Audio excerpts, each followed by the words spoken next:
Bien, comentábamos a propósito de el alza de la vida, del precio del dólar, de la baja del precio del cobre, y en ese contexto hemos estado, ¿no es cierto?, pendientes del proyecto de reforma tributaria anunciado por el gobierno. Bueno, para entender un poco y para conocer cuáles pueden ser eh, las,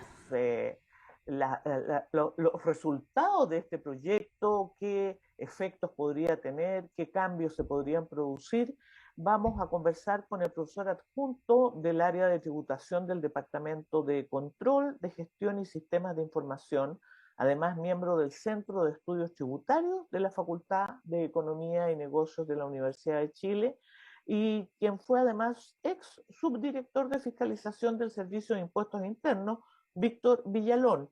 Muy buenos días, profesor. Muchas gracias por conversar con nosotros esta mañana. Hola, hola, buenos días, ¿qué tal? Muchas gracias por la invitación. Profesor, hemos hablado de un contexto económico muy complejo que está viviendo el mundo en general y por supuesto nuestro país también. Esta reforma tributaria, algunos dicen que no es el momento Mm. para hacerla.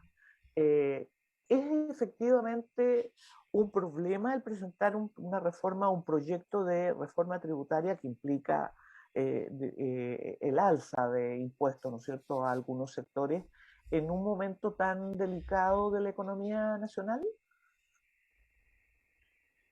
Mire, esa discusión la podemos encontrar en todas las reformas tributarias que hemos evidenciado y vivido durante los últimos años, especialmente a contar de la reforma del año 2014, que fue seguida de otra el 2016, una el 2020 con el gobierno saliente, y hace unos meses atrás, en enero, se aprobó otra reforma en relación a exenciones y ciertos beneficios tributarios.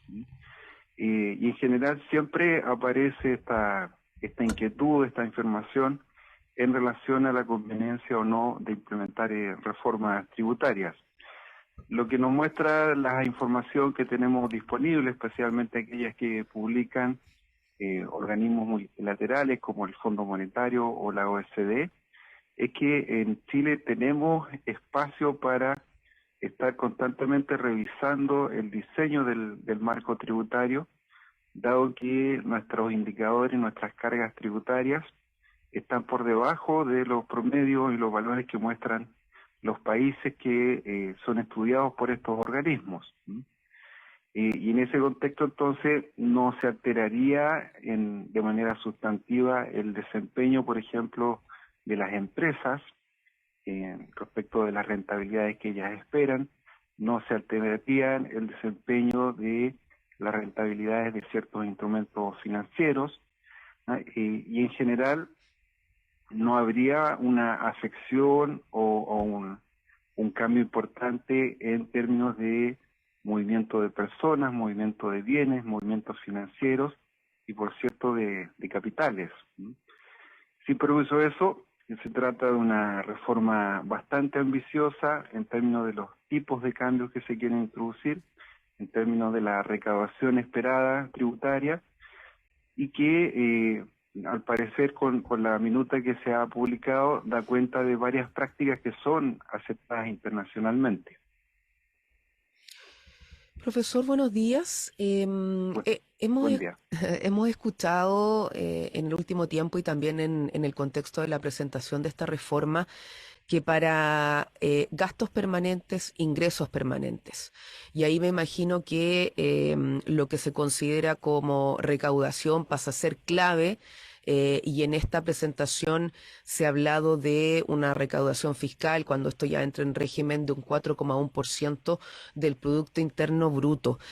Se ha hecho algunas consultas al ministro de Hacienda, Mario Marcel, en este sentido, porque, por ejemplo, en 2014, entiendo, se esperaba recaudar 3, finalmente se llegó al 1,5 del PIB, pero ahí el ministro de Estado decía, primero, se han contemplado en las estimaciones un concepto técnico de elasticidad, donde habla del cambio de comportamiento de los contribuyentes porque se están dando estas modificaciones.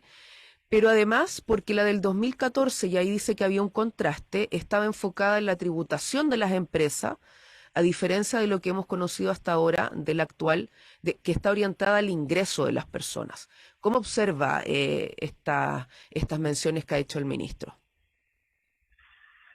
Bueno, nos interesa mucho, especialmente al área de tributación, ir conociendo información acerca de las elasticidades, tanto de la oferta y de la demanda, para ver cuál va a ser el tamaño de la pérdida de eficiencia que provoca la alteración del sistema tributario en relación a las pérdidas de eficiencia que provocaron las reformas anteriores. De esa perspectiva vamos a estar atentos a la información que vaya surgiendo, que por ahora no está necesariamente disponible. Lo que sí se puede corroborar es que efectivamente la reforma del 2014 estuvo orientada a las empresas. Se señaló en aquella oportunidad que era la reforma más grande desde el año 64, y tal como usted dice, se esperaba una recaudación en torno al 3% del PIB, unos 7.800 millones de dólares, que estuvo lejos de alcanzarse. En cambio, en esta ocasión, el foco está puesto en las personas naturales, en los propietarios de las empresas, donde efectivamente hay este espacio que yo mencionaba, que se corrobora con información de los organismos internacionales. De tal manera que la información que ha estado colocando el Ministerio de Hacienda parece ser acertada de acuerdo a estos indicadores y con el foco particular sobre las personas naturales, especialmente sobre los propietarios de las empresas. Hay algunas cifras que son interesantes de tener presente en estas discusiones. Por ejemplo, usted sabe que actualmente se aplica el impuesto global complementario al conjunto de rentas que obtenemos las personas, díganse sueldos, honorarios, intereses, ganancias por ventas de acciones, bienes raíces, incluyendo ciertamente los dividendos y los retiros. Y en la base de este impuesto global complementario, estos retiros o dividendos representan en torno al 10% de lo que se declara, mientras que los sueldos y los honorarios están en torno al 60% de lo que se declara. Es decir, con este impuesto global complementario, lo que más se declara actualmente son sueldos y honorarios.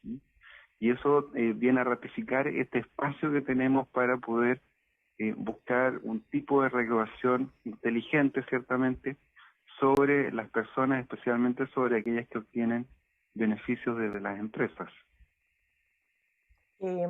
Profesor, usted mencionaba a propósito de exenciones que son permitidas en otras partes del mundo. Hoy día hay algunas voces que dicen que esta reforma tributaria va a perjudicar o va a ahuyentar, ¿no es cierto?, la inversión en Chile. ¿Qué aspectos podrían de esta reforma efectivamente ahuyentar la inversión en Chile si comparamos con lo que significa la carga impositiva en otras partes del mundo? Y en este caso, cuando se está hablando además de una carga impositiva a las personas y no a las empresas. Bueno, ahí hay un flujo de fondos al exterior que empezó a crecer rápidamente en los últimos años, no con motivo de esta reforma tributaria, sino más bien dado el contexto político y social que ha estado viviendo el país. Me explico, antes de la crisis social y el efecto de la pandemia, las remesas de Chile al extranjero bordeaban en torno a los 2.000 millones de dólares. El año 2021 esto estuvo en torno a los 12.000, 15.000 millones de dólares, y se espera que este año sea una cifra similar o superior. ¿No? Pero en principio esto no se debe al diseño de la reforma tributaria, sino que más bien a estas inquietudes que son de orden político y social. Si propuso eso, dentro de las medidas que hay, efectivamente podría haber un incentivo a que, por ejemplo, las personas naturales de alta riqueza traten de alguna manera de aminorar el impuesto a la riqueza, que va a gravar aquellos patrimonios que sean superiores a los 5 millones de dólares, traten de llevarse los fondos o los bienes hacia el exterior. Sin embargo, este impuesto a la riqueza va a gravar tanto los bienes locales como aquellos situados en el extranjero. Y ahí el esfuerzo, el desafío va a estar en tratar de reconocer y precisar dónde están situados esos bienes.